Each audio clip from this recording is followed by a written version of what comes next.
Hello and welcome to A Critical Dragon, where I talk about narrative in film, television, and in books. And this is the third and hopefully final video on Book 5 of the Malazan Book of the Fallen, Stephen Erikson's Malazan Book of the Fallen, Midnight Tides. And this prologue video, I had planned on doing, my usual sort of like, let's talk about the themes, let's talk about those sorts of things, but I want to focus on a narratorial mistake, or more accurately, an unexpected and unsignaled shift in the narratorial perspective where the narrator and style of narration changes unexpectedly and hasn't been signaled. So that's something I want to focus on.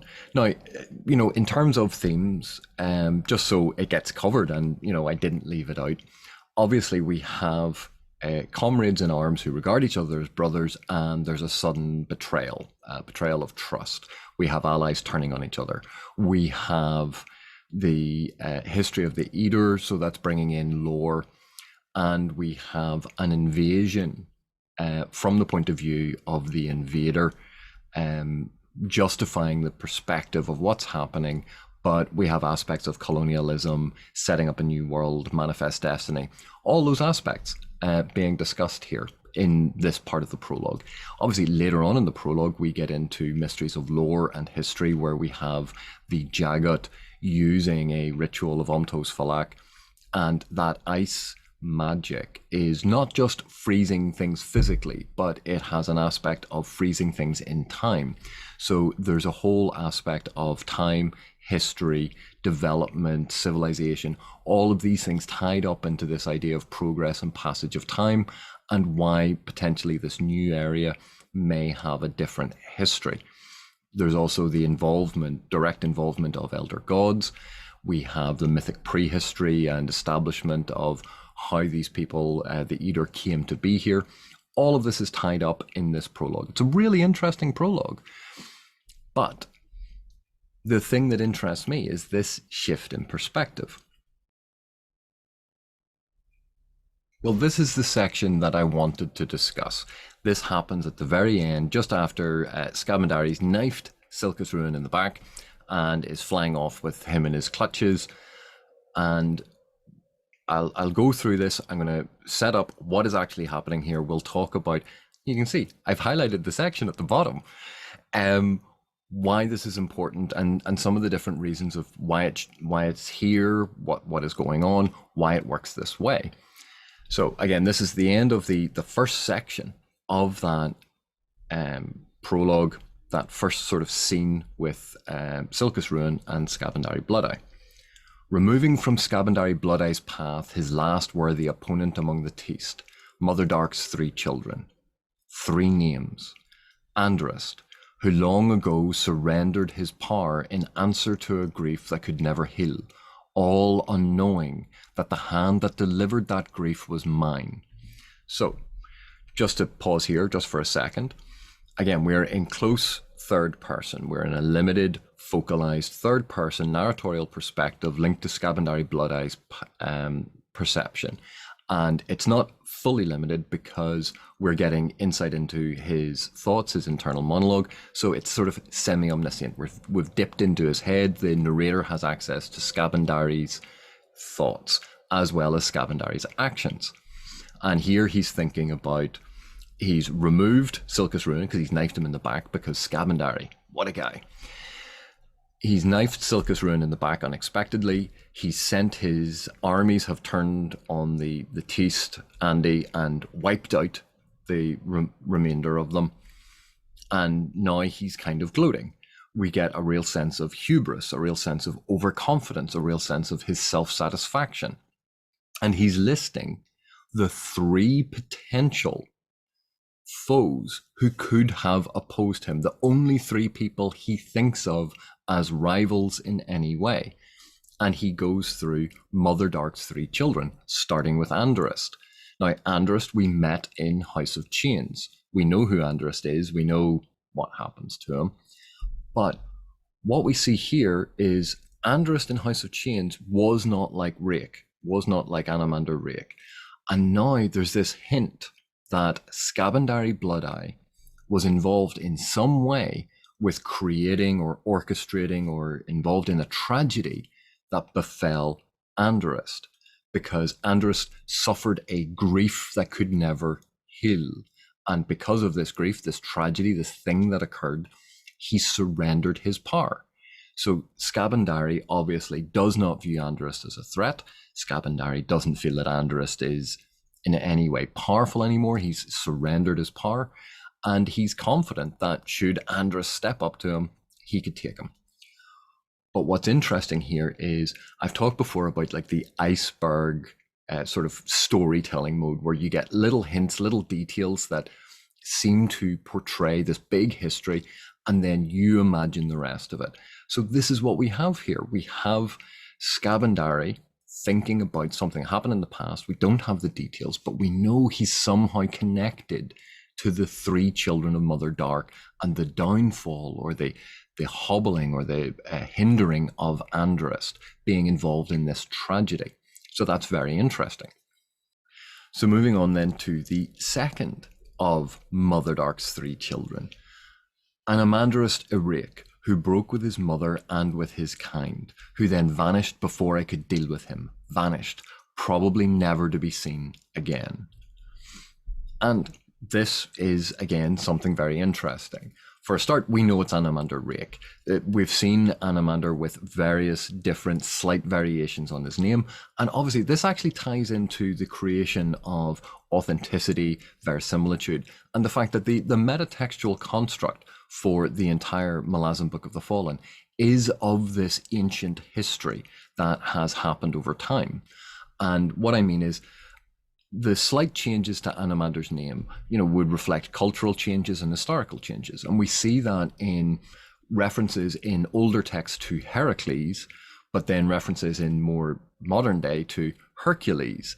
Just slight changes to a name show us this sense of history passing, and the subtle shifts in pronunciation or mishearing a name, and it then propagates forward.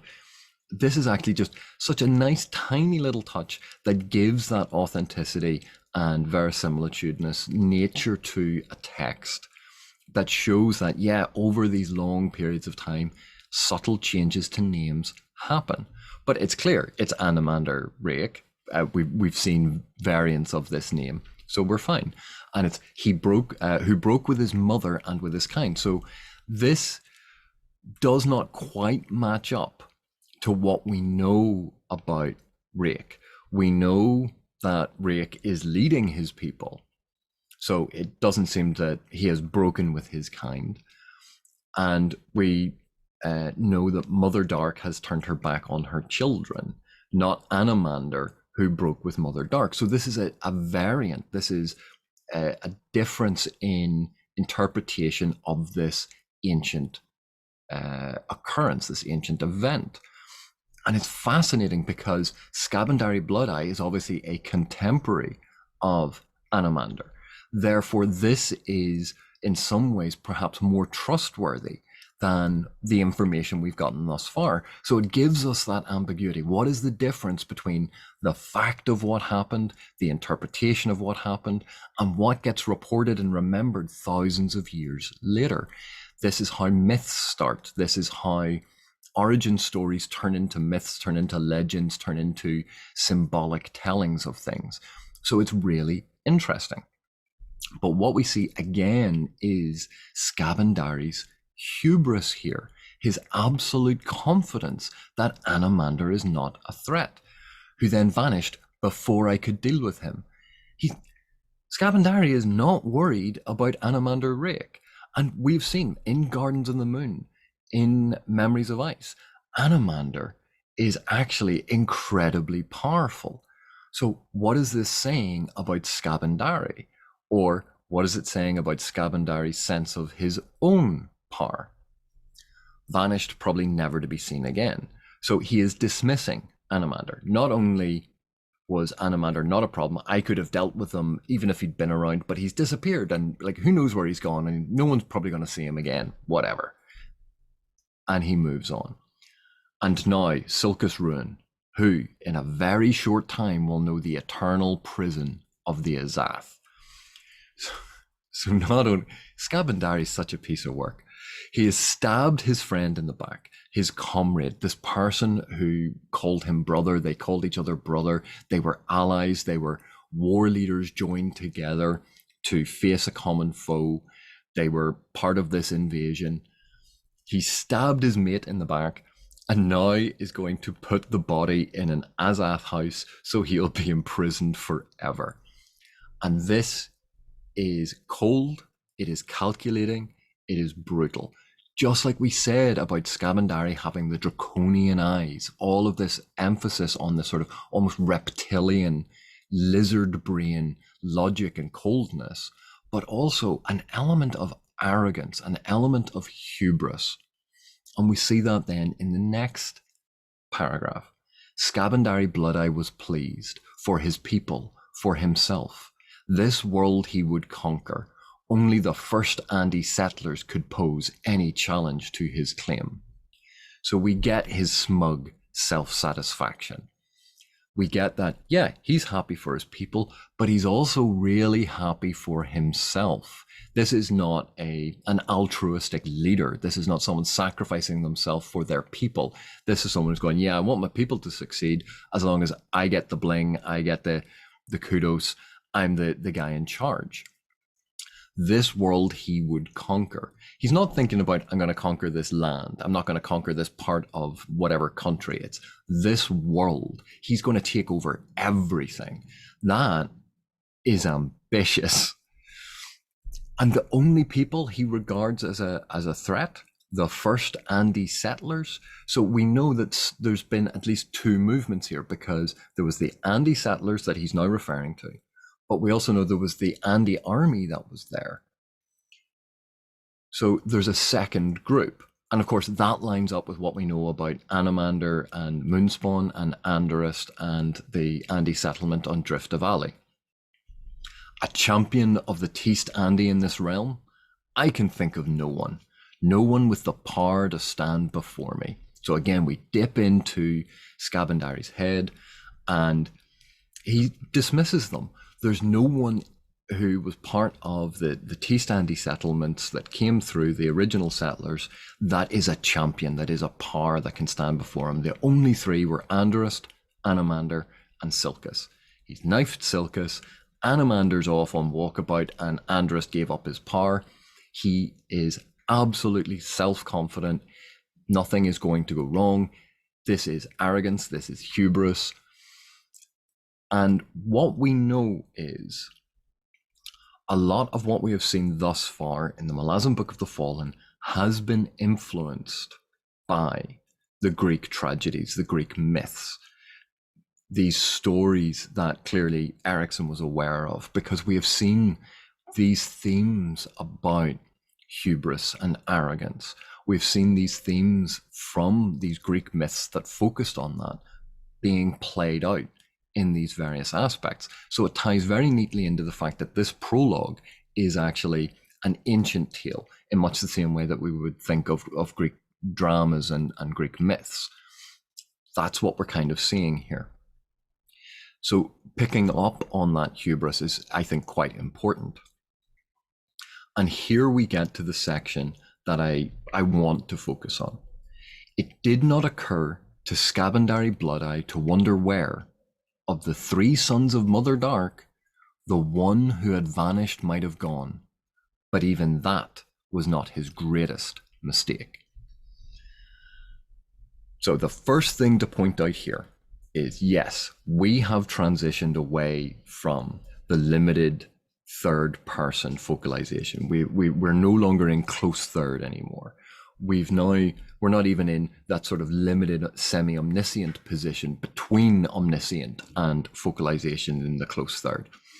We're now in a different narratorial voice, different narratorial perspective, because this is someone commenting. This is a narrative perspective commenting on Scabandari. So we've moved out of Scabandari, we've moved out of his perspective, and we're looking at it from a completely different way, because the narrator here is commenting on that was not his greatest mistake, and it didn't occur to Scabandari to think about something. Two things that are clearly not in Scabandari's head. So we can, a number of different ways to look at this. We can go, oh, it's a mistake. Erikson has made a mistake. Erikson has screwed up. And if we take that approach, then we have to admit that we're not obeying the sort of the rules, the tenets, the structures of death of the author. Because if we're referring to Erikson making a mistake, then we're considering authorial intent. Because did he intend this? Did he not?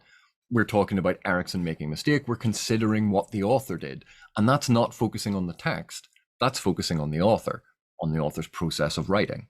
So let's, I know most people on YouTube don't sort of like considering authorial intent. So let's ignore authorial intent. Let's focus on the text. Let the text speak for itself. So what is this doing? This is an unsignaled change of narrative perspective to an unnamed, unsignaled narratorial point of view. Excellent. We've identified an issue. Job done. We can all go home. AP, just finished the video now. Not so fast, I would say to that. Because just because you identify something, just because you identify this change or this section, does not mean that the job is done. You actually have to now investigate it. So why is this thing here? What is it doing? Because if we know what it is doing, we can then see how it relates to everything else.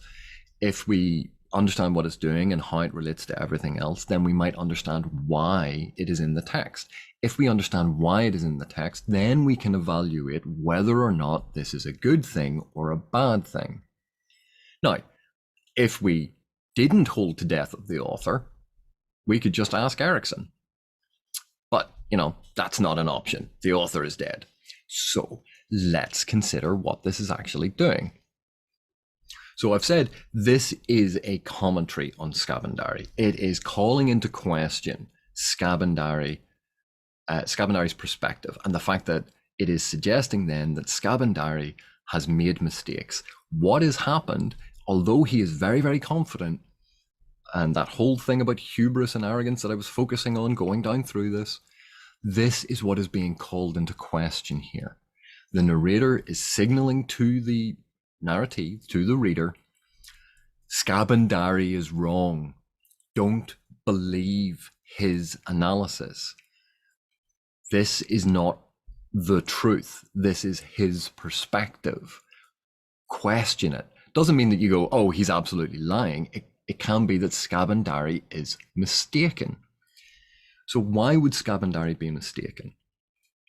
The first thing that this narrator signals to us is Scabandari has dismissed where Anomander is.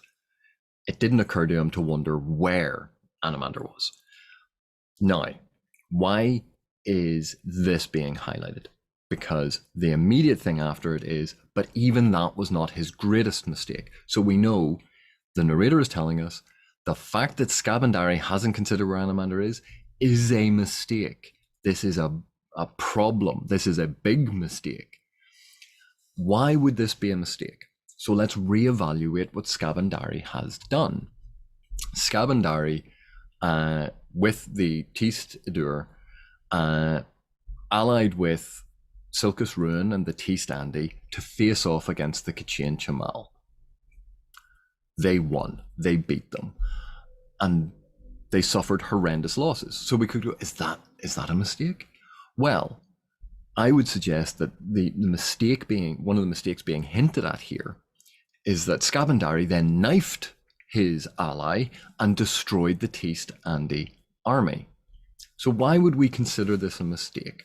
Well, he did have allies. He had allies who were mutually supportive, who they were going to protect each other, defend each other, deal with enemies together.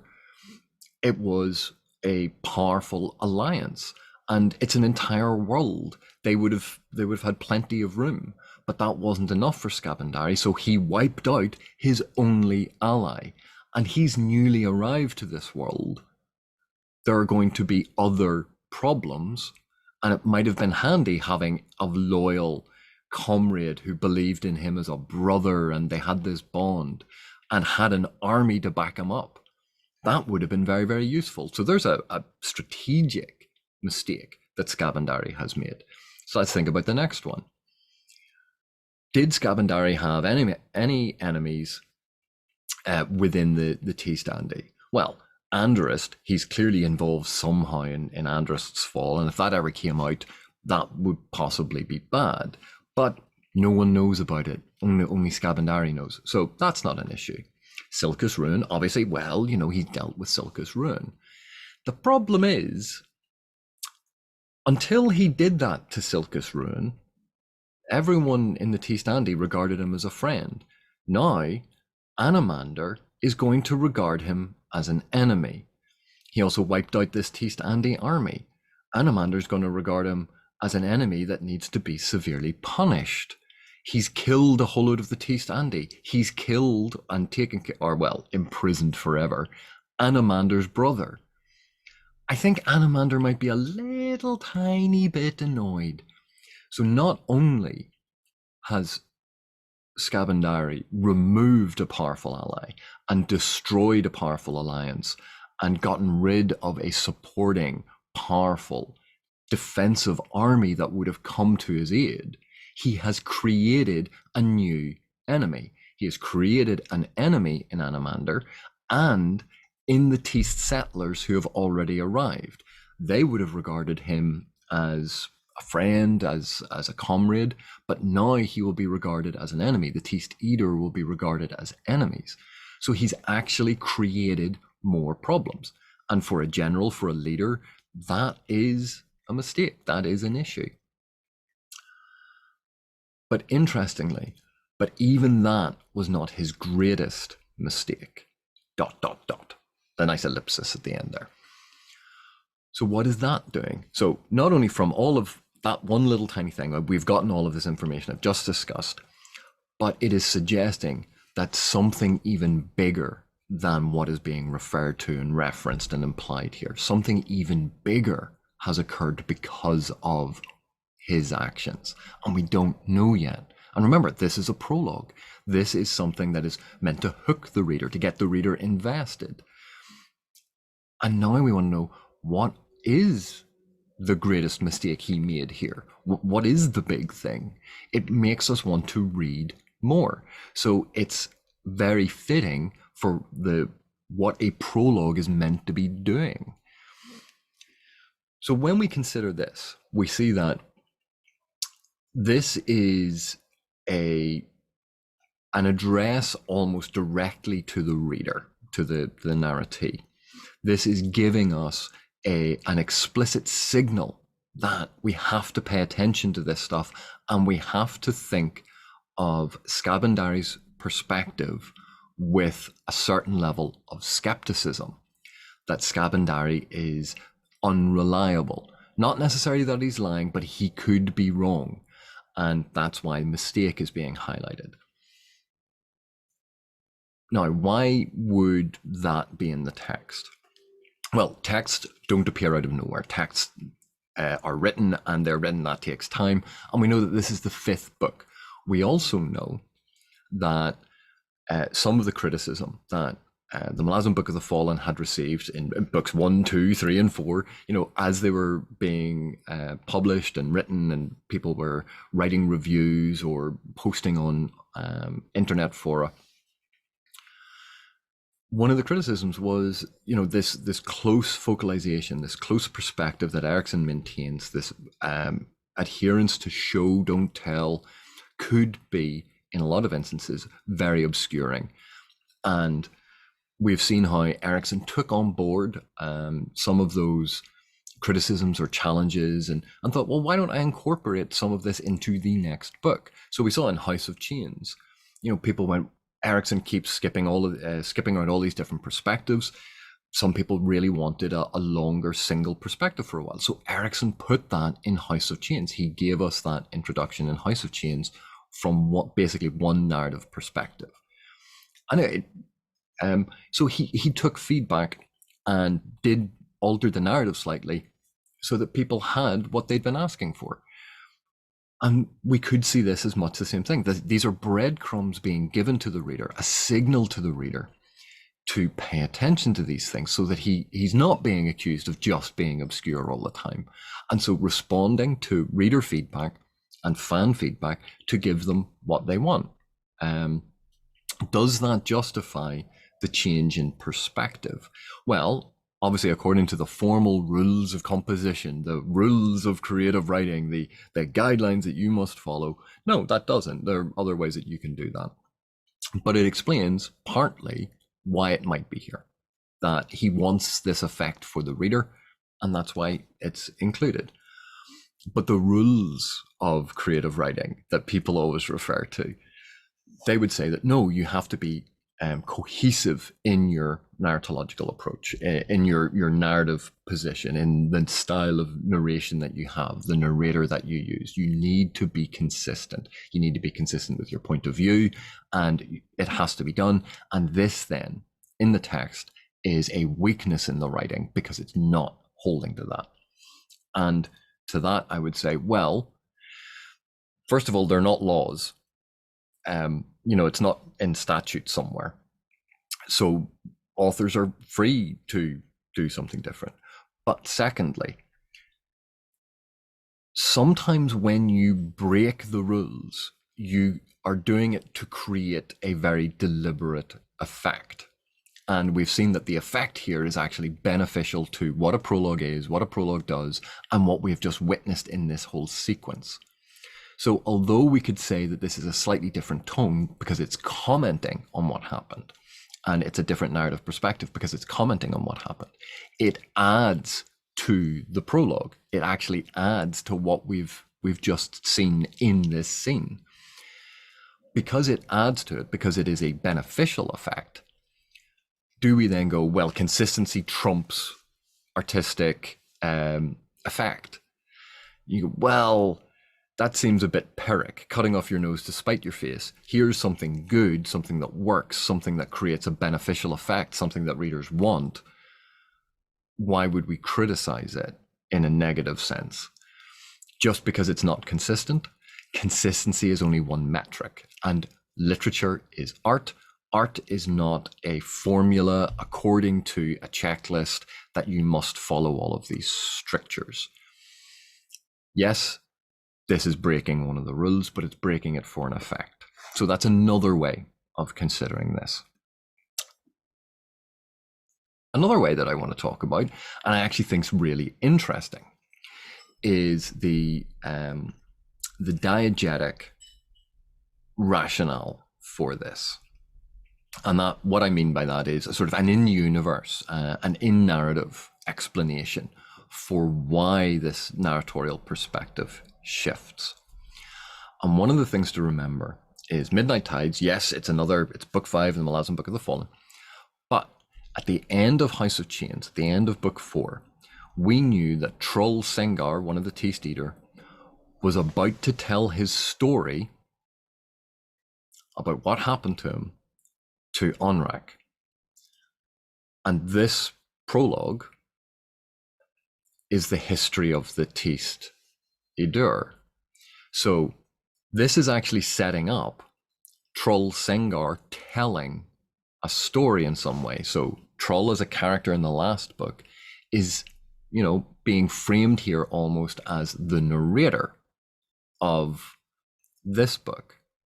So this is a different narratorial perspective. And Troll as narrator, first of all, he's not a professional storyteller, so Troll can make mistakes. Secondly, Troll can relay things as they were told to him and have his own commentary. And that's actually set up in the last book. So the framing device for this, we can consider the section in House of Chains setting up a new frame narrative for this particular book and our understanding of the narrative perspectives in Midnight Tides. But, and this is obviously where things get complicated, because with Erikson, things are never straightforward and simple. We have to remember that Midnight Tides, book 5 in the Malazan Book of the Fallen, is part of a found text called the Book of the Fallen. And where do I get this information from? This is in Gardens of the Moon. This is in the opening of Gardens of the Moon, where we get that insert that initial prelude epigraph that says that someone is going to take down this old tome and read the Book of the Fallen. So this is, the Book of the Fallen is meant to be a found historical text which has been compiled and is being read by someone else. So we're already within a frame narrative. And that means that there's an unknown narrator of the Book of the Fallen and an unknown reader of the Book of the Fallen, this person who is taking it down, this character that we don't know who it is yet. So we now need to consider it, and this is where, when I talk about diegetic levels and people go, what's the use of this? And you go, well, think about this in terms of the different narrative levels, and every narrative level, every diegesis will have a narrative perspective. So if you have that opening epigraph, someone's going to read the Book of the Fallen. So that's one level. And then within that, we now have the Book of the Fallen, Gardens of the Moon, and all of these different books that are within that, making up the Book of the Fallen, but obviously told in a different way. So we've moved down a level. And then within House of Chains, along that line, it's, well, I'm now going to, Trull is now going to tell a story. So that's moving down into Midnight Tides. We've gone from like diegetic, hypodiegetic, hypodiegetic, hypodiegetic, all the way down like Inception, going down all these different levels. And each time there's a different, or an opportunity for a different narrative perspective, a different narrator that is operating by different rules. But because all of this is then being collapsed into a found text, we don't know the editorial interference that was on that found text. So there's actually a diegetic reason, an in-universe reason, an explanation for what is going on here. And you go, oh, well, Erikson's just using that as an excuse.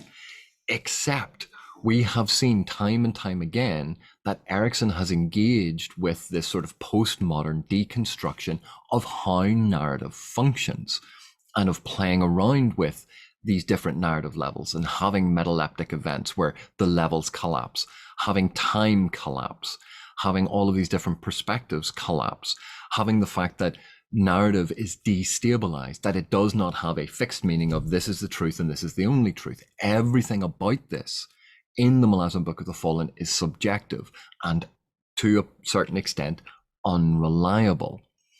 And Erikson has been very, very clear throughout all of these texts that that is what is going on. Look at the number of tropes that are being subverted. Look at the number of structures and plot arcs and character arcs that are being subverted.